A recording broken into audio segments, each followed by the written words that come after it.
Speaking of storms, I hope if you're in the hurricane territory, you're okay. Because honestly, that's quite intense. I don't know too much about hurricanes and what it's like to go through, but I've seen some very bad images, and I know Florida is kind of the place that gets hit by that a lot. So if you're in there, hope you stay safe. Hope everything will be alright. Arturia says, well, Stoli would have a massive storm today in the Netherlands, but so far it's been a bit meh with what they call a storm here. Yeah, that's something that I've found as well. It's like a lot of times when they're saying like it's like code red storm, you know, like I always imagine.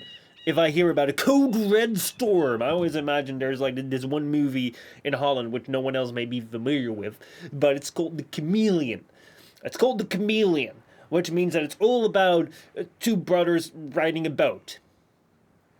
Yes, exactly.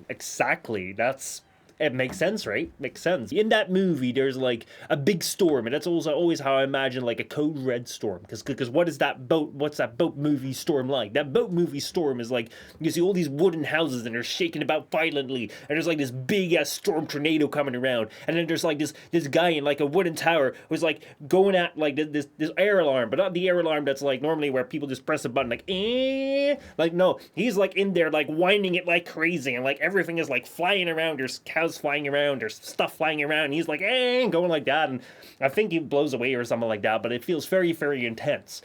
And then we get a code red storm, and it's just like a lot of rain, and a bit of wind. And that's about it. Then again, I am not complaining. I'm not complaining, let me put it this way, because, you know, seriously, if I look at how bad it is in some of the footage that I see in the United States, then I'm like, yeah, I mean, like, we do have brick houses, which tend to be stronger than the wooden ones that they make over there. But even so, like, the amount of, like, floods that they have, I don't think that we'd have a good time with that either. Big Show says the media tends to sensationalize weather events, making them out to be worse than they actually are. Sometimes, when they're talking about a Category 5 hurricane, it's more a get out of the way to avoid death. I remember the very first time that I got to know Cole, or MCIK, or Cole James, or he lived in Florida back then, and I remember at that point in time there was like a big hurricane that would literally swipe over the entirety of Florida, and that was the very first time I ever heard of hurricanes, and first time I ever heard of like the big weather events that would happen in the United States. And I remember I was just like, I was very, very like shocked by it. I was like, shoot, this is gonna happen, this can be dangerous, I don't know what to like think of this, and will we be okay? And then I would kind of follow it, where here in Holland you kind of have like your presenter and like you know, decently dressed, just sitting there like, welcome everyone, this is the 8 o'clock news. Today we're going to be talking about a weather event. There is weather that's going to be bad. We're going to look at the weather that's going to be bad. The weather is going to be bad here, and here, and it's going to go like that. And now we're going to go to someone on the scene. Yeah, so this right here is what they're doing to prepare, this right here is what the government is recommending, and this right here is what the people think. And now we're going to move on to the next item.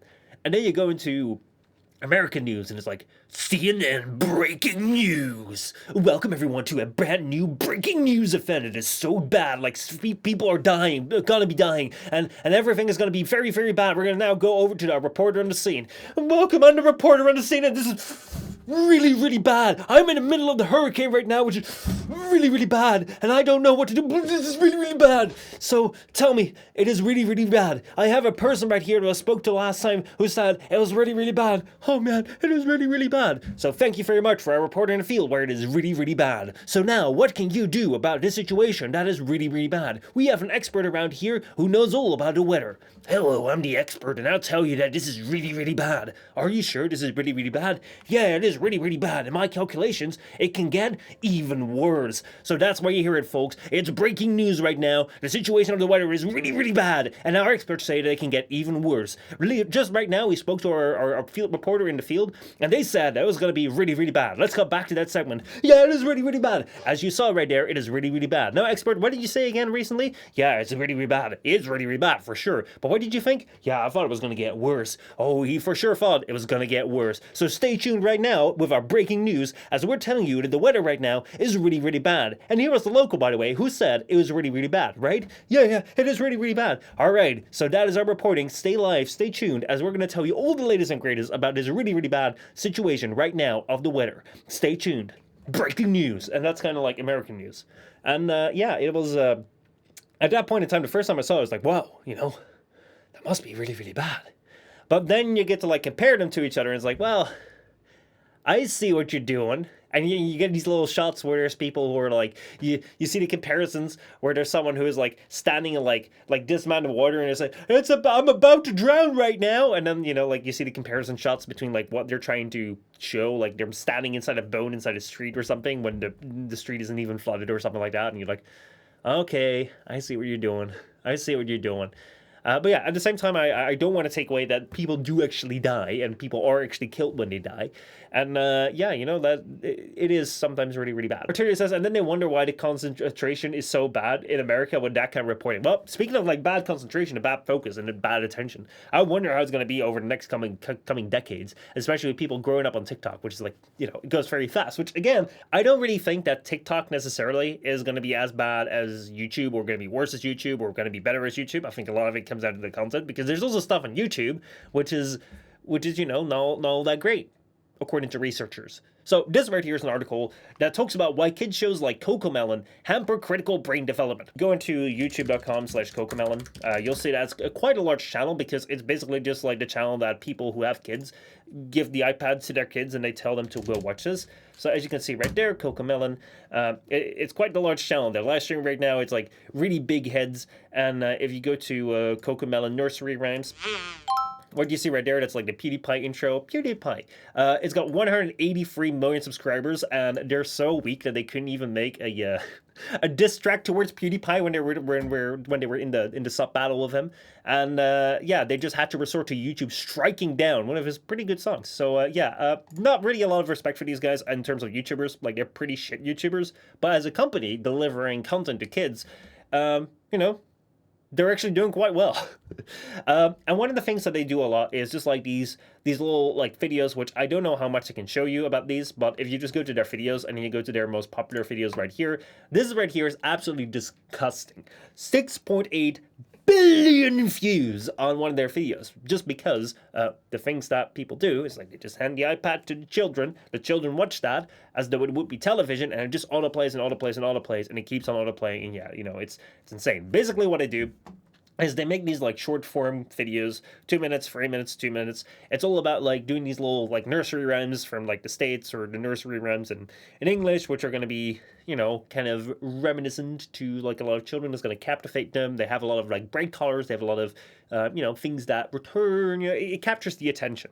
However, what is very much a thing with these channels right here is that where previous children's content would be made by national broadcasters, where there would be a team of researchers behind how to best, educate children, like entertain them and educate them at the same time. These channels right here generally have a team behind them, which is very much focused on how do we keep the attention of children rather than educate them. Because in this YouTube economy, where you get paid out of is how many views you get and how long people keep watching. So one of the criticisms that has been levied a lot of these channels is that this content is very much captivating children. It's very much about, like not really telling cohesive stories or going into deep narratives or teaching them something. It's more about like showing them like vague things that kind of like seem to resemble a plot or seem to resemble something familiar or seem to resemble some language, but something that just like keeps the brain going like, and doesn't really give them anything that really activates their brain to develop language skills or develop learning skills. And that is something that recently came out in this article right here. When adults hear the term kid-friendly in regards to entertainment, a familiar image often springs to mind: vibrant colors, catchy tunes, and straightforward narratives. It's a mental shorthand that reflects surface elements that many people associate with children's entertainment. And indeed, a significant portion of kids' shows fit snugly into this mold, delivering exactly what one may expect. However, appearances can be deceiving. While these shows may possess all the hallmarks of child-centric programming, I mean, if we look at this right here, like, yeah, you can see that this right here is not some edgy content right here. This is very much aimed at children, and if you look at these views, like, you can very well understand why people would make children's content on YouTube. But yeah, the notion of a show being kid-friendly extends much further beyond entertainment value than what parents may think. In reality, some innocuous shows may not only fail to benefit children, but could even pose potential risks to their well-being and functioning. Now, this is something that I do want to get very much into. If you are thinking of handing your kid the iPad to watch shows on the internet is not TV. The internet will never be TV. So people look at this right here and they see, oh man, this is like a kid show looking thing on the internet. So it should be perfectly fine. It should be the exact same thing as the national broadcaster, like authenticated kid show that was properly approved by the government that was on television. Why would you think that? Seriously, why would you think that this would be remotely in the same area? This right here is on the internet. This is someone who made a channel on the internet and they could upload whatever the heck they want. They could decide to one day upload kids content and the other day upload a Harlem Shake video where they ass blast like diarrhea onto another person. And that's not something I'm making up. I mean, look at this guy right here. This guy right here makes very kids-friendly content, but there is also another video out here by Blippy Harlem Shake, which I'm not gonna look up right here on my stream right now, but you can look up for yourself if you're interested in not safe for work stuff, which is a very different form of Blippy. Let me put it that way. However, the point I'm trying to make is that on the internet, people can upload whatever they want. So this is user-generated content. You can't expect there to be a level of scrutiny on the internet as there is on TV. TV is curated media, whereas the internet is just a free, wild world. It's basically like going to a park or going to a school. If you go to a school, there are certified like teachers, there are certified people who take care of children, who are trained in taking care of children, and there's an institution behind that that guarantees you that this is going to be okay. If you go to the park, in the park, there could be, like circus clowns, there could be like street performance that could deliver you a very entertaining show and could like entertain your children and take care of them for a decent amount of time. However, there's no institution behind that guarantees that they're okay. It's not something where I think most parents would go into a park and just leave their children with whatever like street entertainer there is and they just go off shopping or they just go off to work, like in the same way that they would do with a school. However, people do that on the internet. And I'm not saying that this channel right here is a bad channel. I'm not saying that the people behind here are going to be uploading like weird Harlem Shake videos in the next day. However, what I am saying is that you should not go to YouTube and think that it has the same certain level of certification as TV has. It is not an institution. It is just the internet. You don't leave your kids on the fucking internet just as you wouldn't leave your kids alone in the fucking city park. You're there to attend to them. You're there to oversee them. And that's something which I think is what we're going to read right here is going to be, the thing that is surprising to people. Because they're expecting this stuff to be just as educational, just as well-meaning and well-centered as the certified, institutionalized kids' TV shows that they grew up watching, which it really isn't. Beyond the obvious red flags, there are also implicit characteristics threaded into child-centric content to look out for, which hold the power to negatively impact cognition and behavior in ways that may not be immediately evident. So first of all, we have pace. Fast-paced children's show can, at surface level, seem very captivating. As I said, the main focus of these shows is not necessarily to teach your child, it's to keep them engaged. Studies show that even brief exposure to fast-paced programming can have detrimental effects on executive functioning. The mental process is responsible for planning, problem-solving, and impulse control. Basically the entire, goal of these, online videos is to keep children, keep watching. Don't think about clicking away. Just keep being captivated. That's the entire point. That's how they're being incentivized. And I can't blame them because, just like my TikTok videos, just with YouTube right here with the Mr. Beast editing where it's go watch next because right now we're going to be doing this. Welcome right now. We're here in this next scene and there's going to be something crazy happening in the next 5 seconds. There's something about the algorithm. There's something about the watch time. There's something about the competitive space of the internet where content creators are actually being rewarded for keeping people engaged, for keeping people watching every single next second and keep them away from thinking that, they should click away. Which is, I don't blame them. But you should know about that is their incentive. According to a 2011 study from the American Academy of Pediatrics, just 9 minutes alone of exposure to fast-paced cartoons led to diminished executive function in preschool-aged children. The rapid succession of stimuli overwhelms the brain's capacity to process information effectively, resulting in decreased attention spans and difficulties with self-regulation. Furthermore, the relentless pace of these shows may contribute to a need for instant gratification, where children expect constant stimulation and struggle to engage in activities that require sustained effort and concentration. I mean, how many of you already right now are in the situation that if you need to do some sort of boring task, like you need to go clean a room, or you need to go and, study for a little bit, or you need to go and just do something boring on the computer that needs half your attention, like answering emails or just sorting things out or whatever, right? How many of you already have something that's I can't do this unless I have a podcast in my background. I can't really do this task unless I have a stream playing in the background. I think a lot of people have this problem. I mean, I know for a fact that I have this thing where if I have to do something which doesn't really require my full attention, I will definitely go ahead and just like put something on because it's nice, you know, like you can do two things at the same time. Just listen to something or be distracted a little bit while you do something that's boring. That's something that we're having already, let alone if it's like for something for kids right here. There's a complex interplay of sensory input involving media consumption, which has been shown to shape children's brains in unforeseen ways. According to research, watching television has been likened to a multi-level sensory deprivation, where the passive consumption of audiovisual stimuli fails to engage the full spectrum of sensory experiences necessary for a healthy brain development. Shockingly, Johnson explains that a prolonged lack of balanced stimulation of all senses can lead to decrease in brain size, with a 20 to 30% reduction observed in children who lack tactile stimulation and meaningful human interaction. So basically, these kids just grew up in this space where there's like always like a lot of very bright colors, a lot of like very popping and engaging sounds, and then when you get into like this boring space, as I was talking about, like let's say you have to do a task right now without having something on in the background, it's like it's gonna be so much boring, so much harder to focus. Like that's basically what they're growing up with, but then like full time. Like it's really, really hard. So here they're saying like which kid shows should you avoid and which kid shows are safe. So they're saying Cocomelon may be a beloved choice among children for its catchy songs and colorful animations, but its rapid, fast-pacing, total sensory overload might hamper attention spans and self-regulation. Given the detrimental effects of the fast-paced programming on executive function, parents may want to consider unsubscribing to this popular YouTube channel for their children's sake and subscribing to PewDiePie.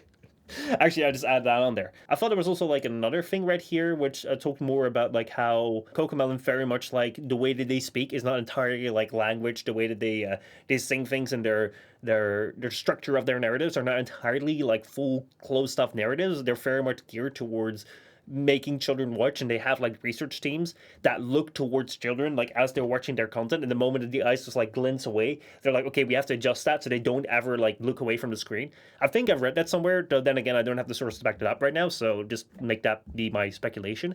However, that's just something where I think that coming back to is YouTube or like TikTok, is that safe for children, or how is it going to affect people's like attention spans, is I don't know. And I think it's going to be very, very interesting to see in the next like 10 to 20 years what's going to happen with people's attention spans as we grow further. And, you know, like we're seeing that right now with like our sensationalist news in America and being like, well, people just don't have the attention spans because it's so like bombarded. I'm like, well, I'm really curious as to like what's going to happen next if we look further as to, you know, the next generation, what's going to happen. Then again, I don't want to be the one that says like, oh, whatever we had in the past was better, because, you know, every single generation thinks that their generation is perfect, the previous generation were too old and incompetent, and the next generations are like, they don't get it. And I don't want to be that way because, you know, like that feels very not correct. I don't have children of my own, so I can't really tell you like what you should do with children, but I kind of would recommend just like don't leave them alone on the internet, and like don't leave them alone with channels that may not be incentivized to educate them. Just keep that in mind. Anyway, that was a weird piece of content for me. I don't know how effective this is for my audience. I don't know how relevant it is to you guys. I don't know if y'all have children. I don't think any of us have children, so yeah. This is me just like kind of shouting into the void, but just, you know, looking at something that was kind of interesting. So yeah.